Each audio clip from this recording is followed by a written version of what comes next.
2019년 9월 서울 강남의 한 룸살롱. 라임의 이종필 부사장과 김영홍 회장, 그리고 한 검사가 함께 술을 마셨다는 목격담이 나왔습니다. 술을 마시기 위해 모인 건 아닌 것 같았습니다. 3명이 모여 거의 술도 마시지 않고 무언가 이야기하다가 곧 헤어졌습니다. 그런데 당시 이종필 부사장은 라임 사태의 핵심 책임자로 지목돼 7월부터 출국 금지 조치가 내려져 있었습니다.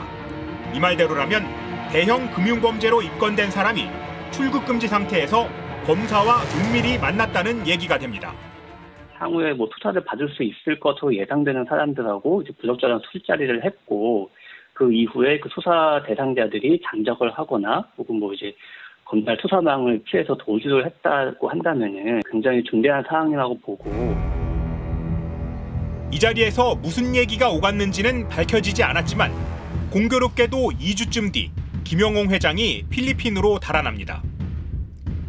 필리핀으로 종적을 감춘 김영홍 회장은 과거에도 카지노와 인연이 깊었습니다. 2015년 네이처리퍼블릭 정은호 대표가 동남아 원정 도박을 한 혐의로 검찰 수사를 받았을 때 김영홍 회장도 함께 조사를 받았습니다.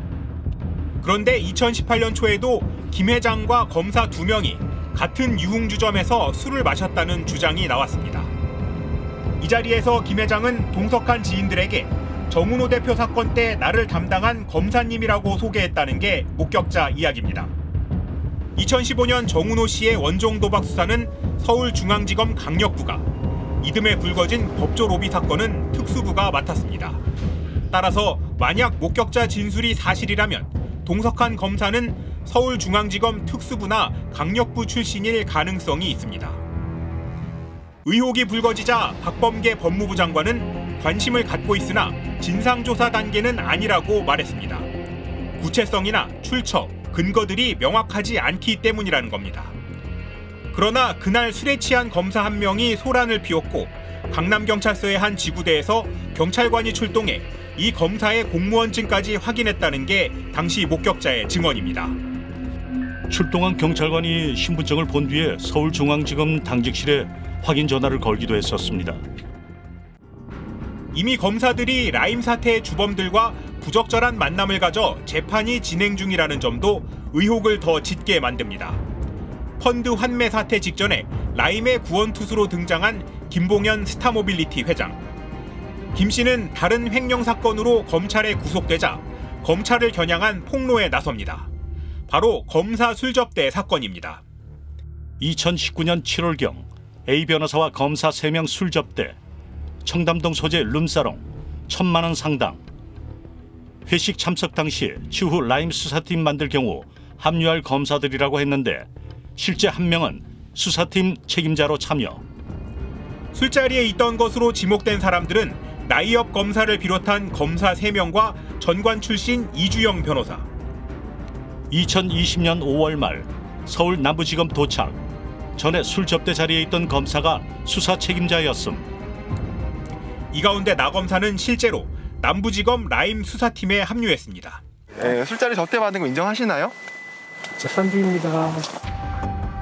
진상조사 과정에서 검사들은 모두 휴대폰을 잃어버리거나 바꿨다고 진술했습니다. 베이비페어 박람회에 갔다가 잃어버렸다고 하거나 그냥 짜증나서 휴대폰을 버렸다는 등 이유는 제각각이었지만 약속이나 한 듯 분실 시기는 비슷했습니다. 검사 3명 모두 중징계 대상이 되기는 했지만 사건 자체는 청탁금지법, 이른바 김영란법 위반으로 이주영 변호사와 나이업 검사만 기소되는 데 그쳤습니다. 술자리에 오래 있던 나이업 검사는 접대 금액이 114만 원으로 100만 원이 넘지만 술자리를 일찍 떠난 검사들이 받은 접대는 청탁금지법상 문제가 되는 금액인 100만 원에 미치지 못한다는 이유였습니다. 직무 관련성이 없다고 봐서 뇌물이 아니라 김영란법으로 가고 또 거기서 100만 원 이상 되면 안 되니까 이렇게 그런 이상한 셈법을 도입한 건데 일단은 직무 관련성이 없다는 거는 검사들 자기네나 고개를 주걱주걱 거리지 일반 국민들이 그거 납득합니까? 김영홍 회장이 정말 검사와 출국 금지 가능성을 논의하고 재빨리 몸을 숨긴 건지는 분명치 않습니다. 그러나 라임펀드의 피해자들은 김 회장이 필리핀 이슬라 리조트를 전격 인수하고 카지노에서 도피 자금을 마련하는 등 사전에 철저히 계획한 도피가 분명하다며 지지부진한 수사를 원망하고 있습니다. 필리핀에서 범죄 도박 벌리고 있다는 게 다 알려져 있는데 그걸 지금 이제 적색 수배는 되어 있고 검거가 되면 인도 범죄인인 것처럼 안 하고 있다는 얘기고 필리핀에서 도박하고 있는 다 언론에 보도됐는데요. 확인해 보도록 하겠습니다. 그러니까 수사를 안 하고 이제까지 나가는 비판을 받는 거예요. 검사 술자리와 정치권 로비 의혹에 세간의 관심이 쏠리긴 했지만 사실 라임 사태의 본질은 수많은 피해자를 낳은 금융사기 아니겠습니까? 그렇죠. 네. 2019년 7월이지요. 검찰이 이종필 부사장에게 출국 금지 조치를 내린 게 벌써 수사를 시작한 지 2년이 다 됐습니다만 이 김용웅 회장 그리고 아직도 소재 파악이 안 된 주범이 또 있다고요. 네, 라임 펀드 사태의 주요 인물들을 정리하면서 한번 말씀을 드리겠습니다. 네. 여기에 펀드의 구조를 만들고 운용을 총괄한 이종필 라임 자산운용 부사장이 있고요. 그리고 이 펀드로 들어온 돈이 이제 여러 곳으로 투자가 되겠죠. 일부는 부동산 개발 같은 실물 사업으로 흘러 들어가고 일부는 주가 조작 세력의 기업으로 흘러 들어갑니다. 네. 또 일부는 라임의 부실을 숨기기 위한 이른바 돌려막기에 동원이 됩니다. 이 실물 사업을 담당한 사람이 앞서 나온 김영홍 회장이고요. 네. 이쪽에서 주가 조작을 주도한 세력에는 기업 사냥꾼 이인광 회장이 있습니다. 네. 이인광 회장도 역시 도피 중이고요. 그리고 익숙한 이름인 김봉현 회장은 이 사태를 덮는 이른바 뒤처리를 위해 나중에 합류한 인물로 보시면 되겠습니다. 미련 없이 죽이는 깔끔함. 최근 몇 년 사이 한국에서 큰 인기를 얻으며 점유율을 끌어올린 칭따오 맥주. 김영홍 회장은 이 맥주의 국내 판권을 따오겠다며 2018년 칭따오 비어라는 법인을 세웠습니다. 하지만 칭따오 맥주의 국내 독점 판권은 2003년부터 이미 다른 한국 회사가 갖고 있는 상황. 결국 판권 유치는 무산됐고 라임 펀드 자금 205억 원은 한 푼도 건질 수 없게 됐습니다. 이 칭따오 비어라는 회사의 주소지를 찾아가 봤습니다. 입구에는 김용홍 씨가 회장인 메트로폴리탄 계열사들의 간판이 달려 있습니다. 안으로 들어가 보니 건물 2층까지는 식당, 그 위는 고시원으로 쓰이고 있고 메트로폴리탄이 쓰는 사무실은 없었습니다. 메트로폴리탄이 이 건물에 없나요? 왜?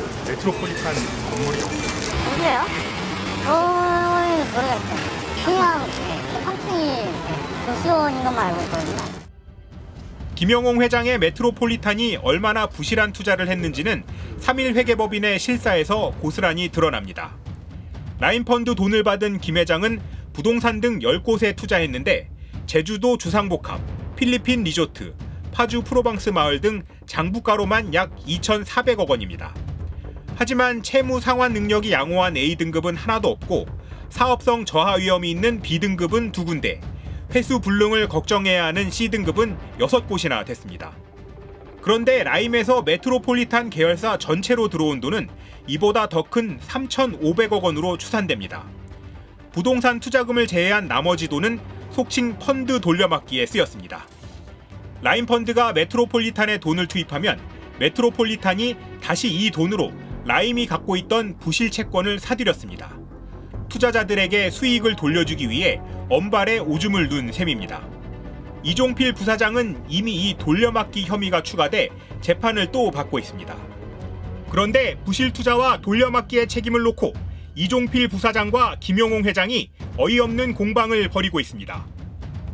관계자들을 만나기 위해 메트로폴리탄의 흔적을 찾아다녔습니다. 이슬라 리조트 인수 과정에 등장하는 메트로폴리탄 제주법인. 지금은 모델하우스만 남아 있습니다. 관광종합단지 앞이다 보니까 이제 여기 계시다가 이제 오피스텔이 다 끝났고 그래서 이제 상가만 남으셔가지고서 나중에 서울로 가셨거든요. 역시 라임 돈이 들어간 경기도 파주 프로방스 마을. 대표님 출근하셨나요? 아니 지금 안 했어요. 무슨 일 때문에? 라임하고 메트로폴리탄 관련해가지고 여쭤보고 싶은 게 있어서. 그럼 전달해드릴게요. 네네. 어렵게 라임 자산운용 이종필 부사장의 최측근인 최모 씨와 연락이 닿았습니다. 이 부사장의 과거 직장 동료였던 최 씨는 라임에서 메트로폴리탄의 전무로 파견돼 실제 자금 집행을 담당한 인물로 알려져 있습니다. 그러나 본인은 자금 집행만 담당했을 뿐 회사의 의사결정에는 참여하지 않았다고 주장합니다. 자금 관리 쪽을 맡은 거는 맞는데 저희가 임의로 뭔가 뭐 회사 자금을 어떻게 했다? 그건 말이 안 되는 거죠. 제 위에 뭐 대표님도 있고 뭐 부사장님도 계시고 회장님도 계시는데 그게 말이 안 되는 거잖아요. 그러나 메트로폴리탄에서 일했던 김용홍 회장의 측근은 상반된 주장을 하고 있습니다. 이종필 부사장의 지시로 법인의 인감 도장과 통장, OTP 카드 모두 최 모 이사가 관리했고 최 이사가 김 회장도 모르게 자금 집행을 한 경우도 있었습니다. 메트로폴리탄으로 돈이 들어온 지 10분도 안 돼 돌려막기용으로 다시 나간 적이 있을 정도였습니다. 김 회장이 개발 후보지를 정해도 라임 자산 운영 쪽에서 직접 실사를 한 뒤에야 자금 지급을 결정했습니다. 부실 투자의 최종 결정이나 돌려막기 모두 이종필 부사장의 책임이라는 겁니다. 이 측근은 또 스트레이트에 김용홍 회장의 도피는 이종필 부사장의 부탁 때문이라고 주장했습니다. 김용홍 회장은 한국 귀국을 2-3달 보류하라는 이종필의 부탁을 받고 세부 리조트에 체류하던 중 3천억 원을 횡령하고 해외 도주했다는 수많은 보도를 보고 귀국을 계속 보류했습니다. 결국 몸통 이종필과 김용홍, 양측이 라임 사태는 상대방 책임이라고 비난하고 있는 겁니다. 김용홍 회장이 라임 펀드 자금으로 부동산 등 실물 투자를 맡았다면 기업 사냥꾼 이인광 회장은 코스닥 상장사를 악용해 주가 조작으로 수익을 내려 했습니다. 김봉현의 옥중 편지에 나오는 대목입니다. 상장사 투자금 2,500억 부실 등 실제 몸통들은 거론도 안 돼. 이인광 회장이 자동차 부품업체 에스모로 주가 조작을 한 사건을 지목한 겁니다. 원래 이름은 넥센테크로 2017년과 2018년 주가가 무려 7배 넘게 뛰어오릅니다. 테슬라에 납품 예정이다. 자율주행 기술로 전도 유망하다는 기사가 쏟아졌으나 전부 가짜였고 주가 조작이었습니다. 원래 넥센테크에서 에스모 이름이 바뀌면서 그때 이제 저도 정확한 그 관계는 잘 모르겠어요. 주가 조작 그러니까 그것 때문에 지금 저희 회사가 좀 많이 어려워진 상태고. 이 회장이 주가를 조작해 가격은 7배 넘게 올려놨지만 워낙 보유 지분이 많다 보니 제때 팔 수가 없었습니다. 보유 주식을 다 팔면 주가가 폭락할 게 분명했기 때문입니다. 그러다가 결국 주가는 곤두박질 쳤고 라임 펀드의 투자금도 온데간데 없어졌습니다. 라임 자산에 투자를 했던 사람들의 피해를 본 사람은 투자자도 가입자도 있지만 주가 조작을 했던 그 회사에는 피해를 본 사람은 그 회사의 주주들도 있는 거거든요.